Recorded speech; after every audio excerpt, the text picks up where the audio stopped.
Welcome to another episode of the Cooking Odyssey. On today's show, we are making pasurmali, a lovely appetizer made with cured beef, sun-dried tomatoes, and smoked cheese wrapped in phyllo pastry.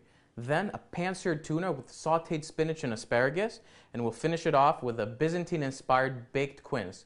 But first, let's explore the city that inspired today's recipes, and when we get back, I will have Eva with me here to help me cook. The Great Thessaloniki Fire of 1917 burned for 32 hours and destroyed 9,500 houses, along with two-thirds of the city.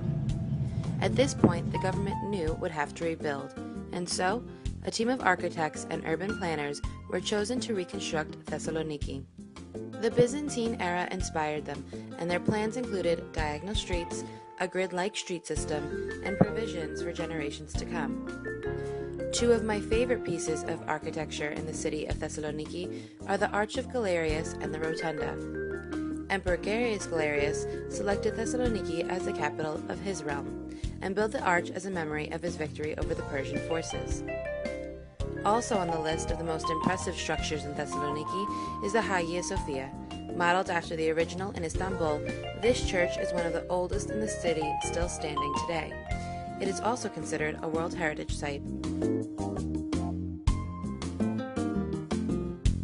I'm off to my other favorite spot in the city. Aristoteles Square at the center of the city is where most of the public buildings, historical sites, venues, and stores are located. The center is also characterized by its many historical buildings, arches, laneways, and distinct architectural styles. While walking around the square, I ran into an old family friend and the new mayor of Thessaloniki, Mayor Yanni Boutaris, who shared his vision and thoughts for Thessaloniki with me. When I asked him to describe his beloved city, he told me it was uniquely modern and about all the events that took place here. Mostly art events, yes. Music, theater, art, paintings or sculpture. The arts are very important to Mayor Boutaris. He takes pride in his city, and it's easy to see why. Thessaloniki is considered the cultural and entertainment capital of the country, and there are many festivals that take place here. The Documentary Festival, one of the three most important and famous documentary festivals in the world, the Biennale, a festival focused on the contemporary arts, the New Food Festival taking place this year, and the International Film Festival of Thessaloniki, an event he believes is different than all the others. It's not a glamorous festival. It's a more sophisticated festival. But still, it attracts a lot of people, it right? attracts a lot of people. And of course, we talked about food, because really, what else is more important than that? Thessaloniki has a tradition because it was a multicultural city. It had Jews, it had Turks, it had Slavs, and all of this mixture. Apart from the ethnic food that existed, mind you, in 1912, when the liberation from the Ottoman Empire happened, there were 12 different minorities in Thessaloniki, existing important different minorities, Italian, French, Hungarian, and all these people, they kept their ethnic food. After taking up enough of Mayor Boutaris' time, and after all that talk of food, I was hungry. And so I went in search of a good restaurant close by. One specific ouzeri that I like to frequent is Ellenikon, and it's part of a new trend of restaurants that is half bakaliko, or convenience store, and half restaurant. Here, patrons can come in to try different kinds of foods, and then buy the products to make them at home. Back in the 1950s and 60s in Greece, locals would shop in convenience stores just as you see here. And now, Ellenikon is following suit and creating the same hometown feel within their restaurant. At Ellenikon, Chef Yanni showed me how to make pasurmali, a cured meat and cheese tapas with sun-dried tomatoes, which is a dish influenced by Greeks who immigrated from Asia Minor.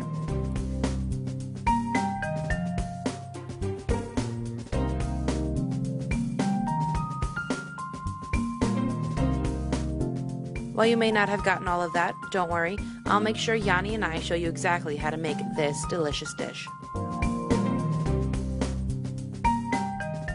Welcome back. I have with me in the kitchen Eva. Super delighted to have her here, and we're going to make pasturmali. Yep. You tasted this on the road, eh? Not only I taste it, I make it also. When we got back from the trip, I had some friends visiting. I was in Athens, and I made it like in 10 minutes, and they loved it. It's the easiest recipe ever. 10 minutes? Yep. So we start cooking now, eh? Yeah, Okay. let's start counting. So what do we need for this recipe? Okay, we need the pastry first, the filo. We need smoked cheese, tomatoes. We need the pasturmas, the sun-dried tomatoes, and olive oil. That's it. And for the folks back at home, pasturma is air-dried cured beef. If you can't find this, any sort of cured beef that you can find at your local deli, an artisan type of cured beef works really well. So let's get started, eh? Yep. Eva, can I please have some of the olive oil? Sure. Here you go. Thank you. So we'll get our pan to medium heat at first. So first we put a slice of smoked cheese. Okay. Then we add the pasturmas like this. Then another slice of cheese. Then the tomato. Then the dry tomato. And that's it. It took me like a few seconds to do that. Okay, then you roll it like this.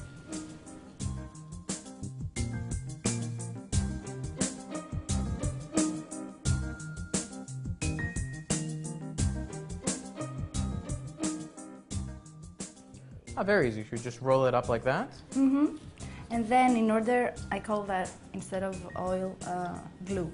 Glue. You put it like this. And here it is, ready. Okay. So we have this pan in medium heat. I'll increase it just a little, so it's sort of medium-high, and let's add it in, okay? Go ahead. I shall do the honors. And I'm gonna go for the second one.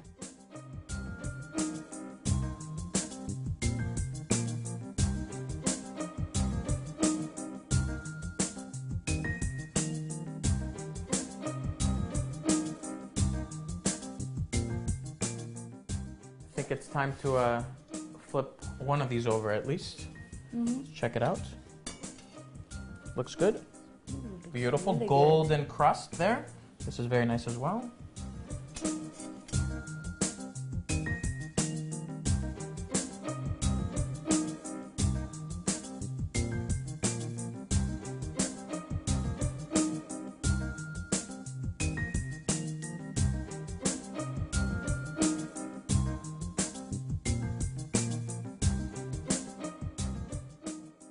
Let's get this batch out.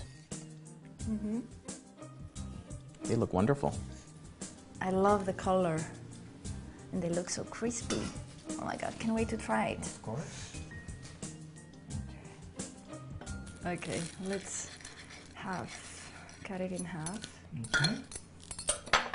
Let's see what we've done. Delicious. Have a great work. Oh my God, it's so good, huh? Oh, wonderful. Sort of like the cheese just melts in your mouth. The intensity of the pasturma. Easy, Very easy fast. and delicious. Yep. So what's next on your trip? Let's go check. Thessaloniki, like New York, is a melting pot of various cultures, and because of this, the city houses various museums.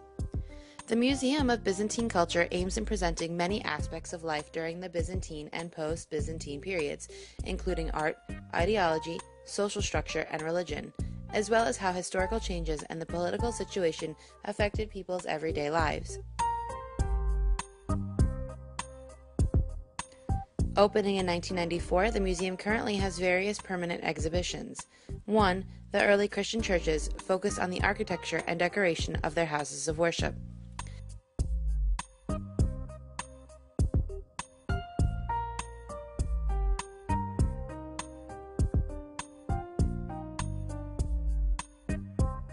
The next exhibition I walked through was the early Christian cities and dwellings. Here, I saw aspects of economic life, domestic handicrafts, houses and food, and clothing of these early Christians. Next on my list of noteworthy places to visit was the Jewish Museum of Thessaloniki.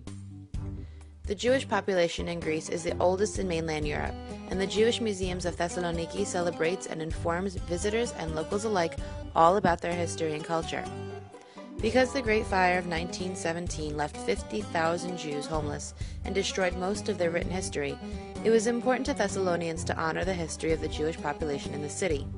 And so, the collection is made up of any and all documents, ritual objects, and photographs that could be found. Central to the first floor is a narrative history of the Jewish presence in Thessaloniki from the 3rd century until World War II. There, I saw an exhibit that portrayed the deportation of 49,000 people to the concentration camps in Germany.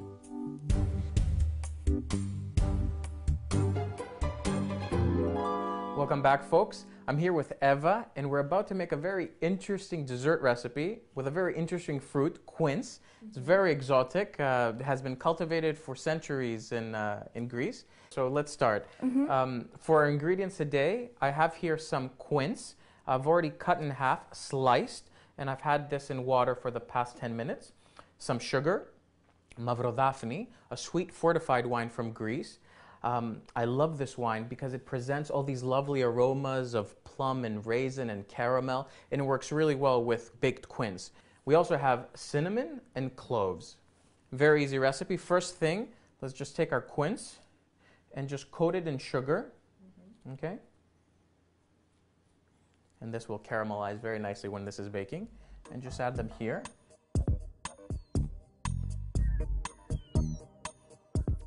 Now I want you to do me a favor, please. As I'm coating the quince, I want you to take a few cloves and puncture them all throughout, about 5 per quince, please. Okay. Okay? Sure.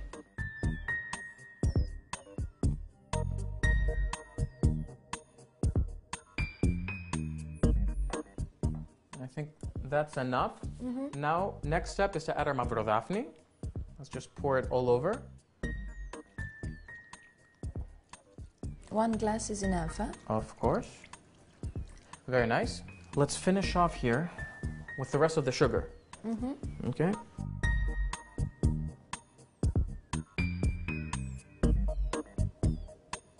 Really coat them, and also into the syrup as well, not just over the quince. And this is going to create a lovely syrup as it cooks down. Like caramelized? Of course. I know it may seem like a lot, but this is what you need in order to have dessert. And we'll just give a few teaspoons of cinnamon. So our oven is preheated at 375 degrees. Can you do me the honors in putting it in the oven? Let me put this stick here Of first. course. Thank you. More fragrance. Thank you very much. Thank you. We bake our quince for around 30 minutes, uncovered, until they're fork tender. In the meantime, let's go back to Thessaloniki. The next morning, I woke up early, excited to visit the esteemed winery, Domaine Yeravassilio. Domaine Yeravassilio lies on the slopes of Epanomi, a few miles southeast of Thessaloniki. The vineyard sits on a little more than 138 vast acres of greenery and beauty. Domaine Yeravassilio is surrounded by sea on 3 sides, one facing Mount Olympus. Vangelis Yeravassilio, the proprietor, set forth to revive the family vineyard by planting the then nearly extinct grape variety of Malagousia in 1981. Mr. Yeravassilio told me that the climate in the region of Epanomi is purely Mediterranean, with mild winters and temperate summers cooled by sea breezes. It's as if the area was meant for cultivating wines. After walking around for most of the afternoon, it was time to visit the museum on the vineyard's premises. In addition to his interest in quality winemaking, Mr. Yeravassilio shared with me his fascination of corkscrews, with over 2,600 pieces on display in the Yeravassilio's Wine Museum. Also there are his collections of winemaking, bottling, and viticulture tools from around the world. Because the museum is located right next to the underground cellar and tasting room, Mr. Yeravassilio invited me to a wine tasting. But because the weather was so nice, we decided to try the wine outside. I was lucky enough to taste Katsaros, Bibliochora, and my absolute favorite of the 3, Malagousia, the regional wine of Epanomi, cultivated entirely from the rare Greek grape variety of Malagousia. The wine itself is straw in color with various shades of green and an aroma of pear, mango, and citrus. On the palate, the rich flavor of lemon is distinct and delicious. Mr. Yara Vasilio partnered with Domaine Bibliochora, a winery on the slopes of Mount Pangaean in northern Greece, to cultivate its namesake wine, Bibliochora, a white wine, yellow-green in color. The marriage of the cosmopolitan and fragrant Sauvignon with the Greek Assyrtiko produces a wine with an aroma scented of exotic fruits, peach, and citrus. This wine has a rich color and beautifully balanced flavor, pleasant acidity, and a lasting, fragrant aftertaste. Mr. Yara Vasilio also partnered with Domaine Katsaros to cultivate its namesake red wine. Katsaros is generous and complex on the nose, with raspberry, black cherry, and blueberry scents. As the day came to a close and the sun was setting, we were invited to drink more wine and enjoy some delicious food with the proprietors of the vineyard. It was a perfect end to a perfect day.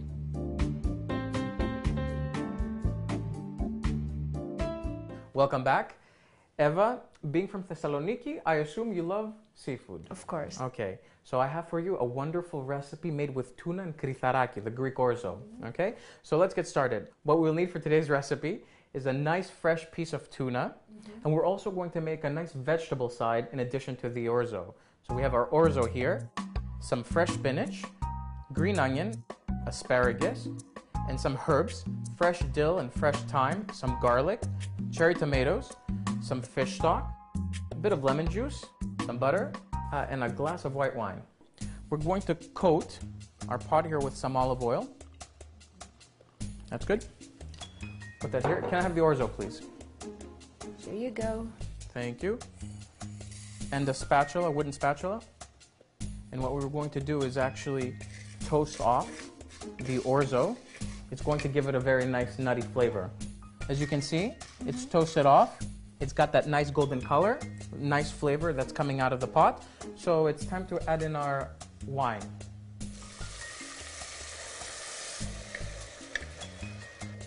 Let the alcohol cook off 1 to 2 minutes, and then we'll add our fish stock. So we'll add this in. Okay. And let's season it. And a few pinches of salt. Give it a nice stir. So I'll cover this up, lower the heat just a bit so it simmers 15-20 minutes, and let's get started on the rest of the recipe. Great. Let me heat up this pan, and we'll coat it with just a little olive oil. Okay, that's enough. Yep. I'll get my green onion, okay, and just chop it. Let's add straight into the pan, and let's just cut off the asparagus tips here, okay, just as much, 2 inches. Add these in here. And let's add a little seasoning. A bit of more pepper because you like it. Okay, let's just put off that to the side. A little more salt. Give them a nice mix. Coat them with the oil. And let's add our spinach, okay? This is just going to wilt. Okay, beautiful. Good mix. This is just going to soften up in 30 seconds. Some dill. Let's just add that right in there. Okay, that's good. Freshly squeezed lemon. Add that right in here. Let's add in our tomatoes here as well. Yep. Okay, right in there. Our vegetable side is done. Let me plate it. Can I have the tongs, please? Sure. Here you go. Thank you. Get our asparagus, our spinach, our tomatoes. Not too much liquid, and we're going to plate it here, and it's going to be the bed onto which the tuna is going to rest.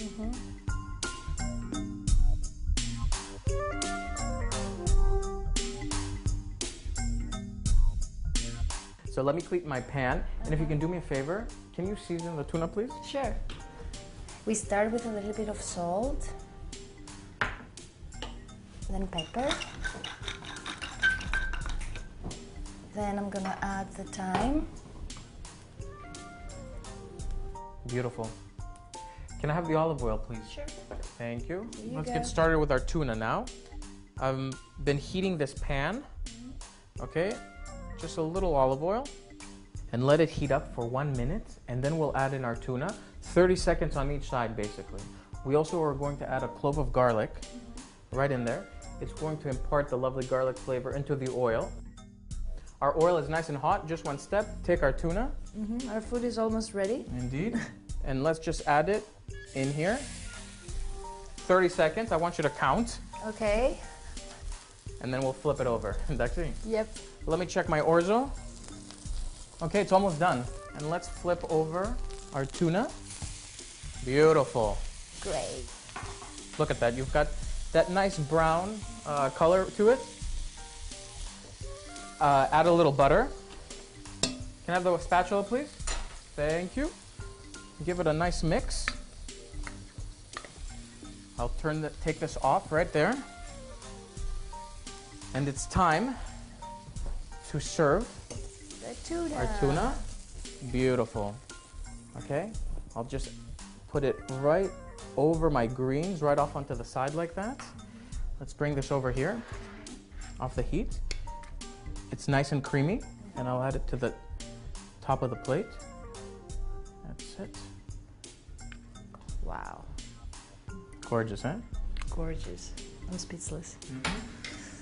I hope you are speechless after you eat this. That's it. I'll tell you in a while. And let me get our dessert, Okay. because we're not just having our tuna, but also dessert. We'll have this here. And I want your verdict, okay? And let me cut you a piece first. That's for you. Thank you. Let's see.